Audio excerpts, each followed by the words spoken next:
হরে কৃষ্ণ। সকলে জনকমলে আমাদের প্রণাম। তো আমরা প্রয়াগে পৌঁছে গেছি। ভিডিওটা দিতে যদিও একটু দেরি হচ্ছে। তো আমরা গত 8 তারিখে ট্রেনে উঠেছিলাম, 9 তারিখে প্রয়াগে পৌঁছে গেছি। আমাদের সমস্ত ভক্তরা এসছেন, বৈষ্ণবরা এসছেন আমাদের সাথে, যারা আমরা একসাথে সবাই সেবা করি, বুক ডিস্ট্রিবিউশন করি, প্রচার করি।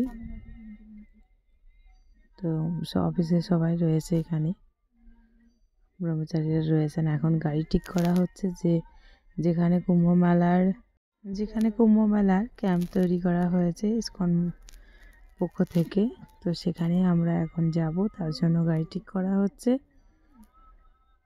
আপনারা যাতে আসতে পারেন তার জন্যই, এই সুবিধার জন্য আমি ভিডিওটা বানালাম। তো চেষ্টা করব সব কিছু দর্শন করানোর। আমরা কিভাবে যাচ্ছি, তো আমরা ওখান থেকে স্টেশন থেকে গাড়ি নিয়েছি। এবার গাড়ি নিয়ে আমরা যেখানে মহাকুম্ভ মেলা হচ্ছে, আমরা সেই উদ্দেশ্যে রওনা হয়েছি। কিন্তু যেহেতু আমি প্রথমবার, তাই আমিও সবটা ভালো করে জানি না। তো ওখানে গিয়ে বুঝতে পারবো আমরা কোথায় এসে পৌঁছচ্ছি। তো এখন আমরা পৌঁছে গেছি ইসকন ক্যাম্পে, যেটা 19 নম্বর সেক্টরে রঙ্গলি শিবালয় মার্গ।